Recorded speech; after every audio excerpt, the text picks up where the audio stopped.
Hello again, everyone. My name is Kevin Ayers, and welcome to my video series regarding my unemployment experience.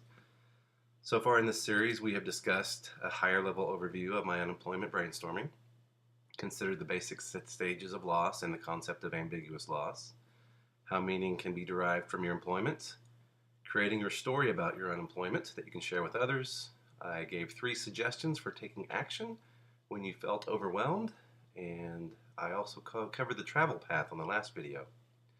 If you haven't seen the other videos yet, that's okay. You don't have to watch them in order. Stay where you are, sit down and get comfortable. Check this one out. If you like it, then check out the other videos and give me some feedback. Hopefully the videos get better over time. And it's because of feedback from viewers like you, and I do appreciate that. Keep the feedback coming.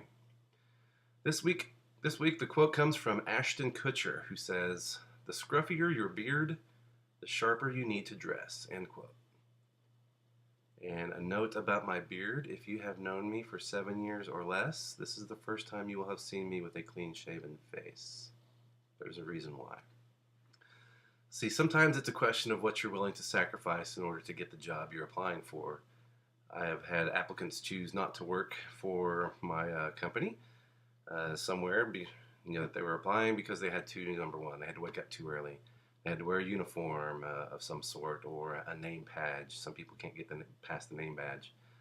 They had to commute a long distance, or they had to cut their hair, among other things. Whatever it was, there was some reason why they didn't want to work there. Each had their own reason that was good enough for them, but it seemed silly to others from the outside. One of my earlier encouragements for others whenever I spoke with them concerning the unemployment experience was to do something you couldn't do otherwise. I followed my own advice and I grew my beard out again. 2 times before, I had grown my beard out, each time when my wife was pregnant with my kid. First with my young girl, and then second with my younger boy. Let it grow about a year each time during the pregnancy. This time I had been off for 6 months during my second period of unemployment.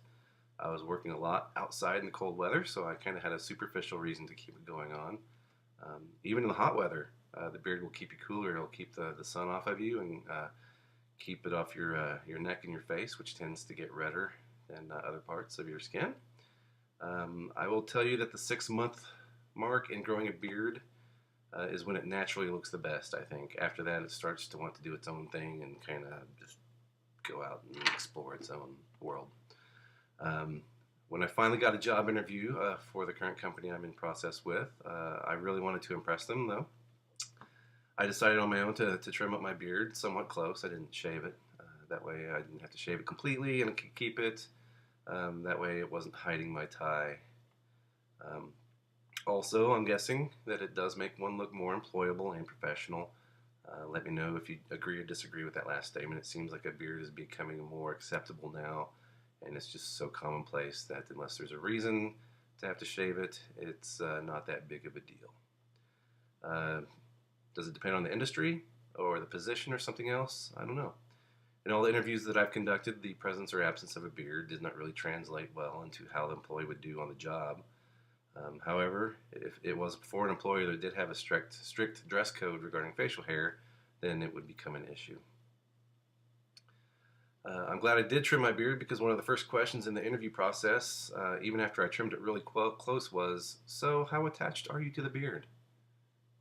I like how the interviewer objectified my beard by saying "the" instead of "your." I didn't know if they did that on purpose. That was a good move either way. My immediate response was, "I'm not at all attached to it." Even though I had completely, hadn't shaved for years, the thought of not being employed because of a beard seemed a very, very small thing to me at the time. I've been out of work for 6 months, and I wasn't going to let that stand in the way of a job interview process. Also, I reasoned that during the first 2 interviews, I was not going to shave completely before a job offer was made or it seemed like it was becoming serious. But I did want to let them know that if the job meant shaving, then yes, I would shave every day if necessary. After having this question brought up in my first 2 interviews, I decided just to shave it off for the 3rd interview. And it would no longer be a part of the equation. They didn't even bring it up in that 3rd interview. And so if you look at me now, clean shaven for the first time since I don't know when. maybe 7 years at least. What surprised me was my being told that other qualified applicants with beards or goatees or some sort of facial hair um, had pretty much told the interviewer that they would not be shaving for the job, and that pretty much ended the pre-employment experience in its tracks for those applicants. I was somewhat taken aback when I was first told about this. Although I am pro beard in spite of my wife's displeasure at the length of my beard sometimes, she's okay with it being short.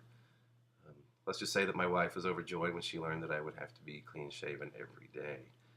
Um, she was even more surprised and happy when she learned that I shaved yesterday, and I surprised her with a picture. Didn't really have to do it, but I thought it was a good way to take that question out of the mix for the job interviewer.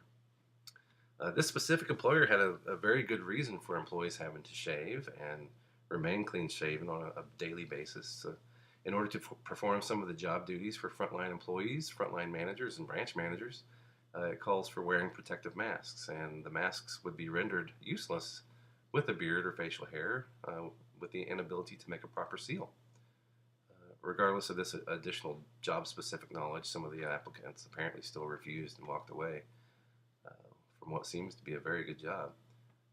This was not a request that one could comply with first at a company and then determine the boundaries of beard growth as you go. It was an actual safety feature. Now, this request to remain clean shaven is not, a typical ruse by upper management exerting some sort of measurable control over all the employees. Some of which, in my experience, some of the measures of control have not really made much sense, other than to achieve a total compliance in all areas of the business, giving the employee no freedom whatsoever. The example I can think of is internal versus external pocketed pants. So if you think of your blue jeans, the front pockets are internal pockets, and the back pockets are the external ones where they're sewed onto the outside. Excuse me, I've been really sick this week. Pockets had not been an issue before with the company, but they were attempting to have its staff look more professional, and they decided that slacks with the internal pockets would send a more professional image to the customer. This also would have meant that a large segment of the employee base would have to completely replace their wardrobe on a near minimum wage salary. And as a manager, you were there to drive these agendas for the company, but you also have to be there to give them feedback that is, understand what you're doing, might not be the best thing, but if you say so, let's do it. So it was my job to make sure that everybody was compliant regardless of their feelings, and honestly, most of the directives seemed petty to the individual employees. They weren't a hill to die on for them. Some of them complied, but they didn't want to, and some thought that fought it at every single opportunity, something so small.